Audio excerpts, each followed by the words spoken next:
Valentin, défaite contre Plan-les-Ouates 1-0. Vous avez longtemps cherché la clé dans ce match. On a l'impression que vous avez plus de mal que d'habitude à trouver des solutions sur ce terrain. Pourquoi selon toi? Je crois que Plan-les-Ouates est venu avec un plan qui était précis, qui était clair. Le fait de nous laisser le ballon, d'attendre avec beaucoup de compacité.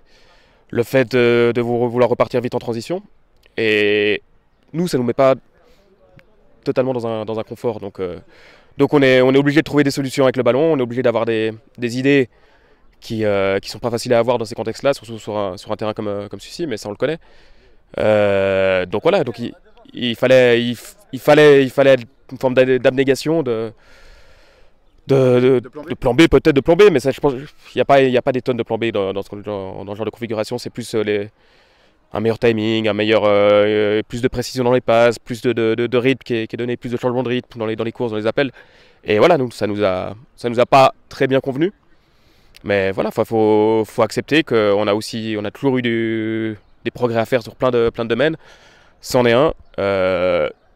Il faut accepter le fait que si on est premier, en tout cas qu'on était premier jusqu'à aujourd'hui, c'est qu'il y a des équipes qui viennent pour nous embêter et qui adaptent leur plan de jeu pour nous embêter.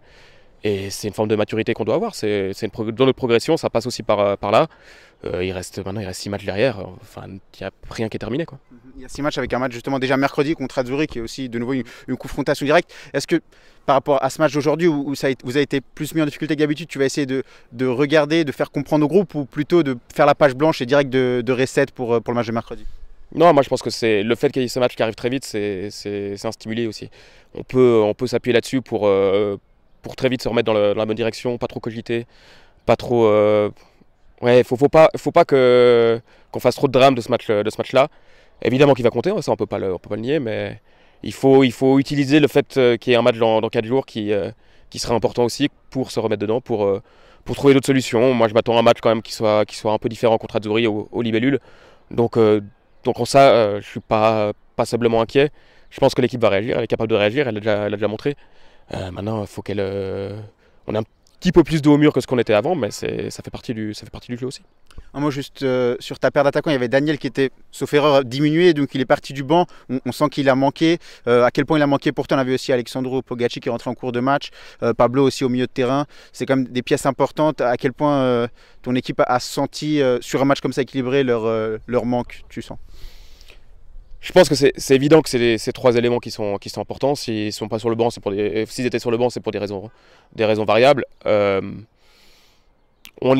fait de les avoir sur le banc, c'était aussi un plan, c'était pour les faire rentrer rapidement, enfin, ou plus ou moins rapidement, et puis avoir un impact qui vienne du banc. Alors ça n'a pas fonctionné non plus comme on l'aurait voulu, mais je pars du principe qu'on a quand même un effectif qui est assez large, avec quand même beaucoup de joueurs qui peuvent apporter quelque chose, et si en première mi-temps on gagne 1-0, je pense, ou on gagne 2-1 parce qu'ils ont quand même pas mal d'occasions importantes en transition, c'est pas non plus complètement volé, donc non, moi ça faisait partie du jeu. C'est important de concerner un maximum de joueurs.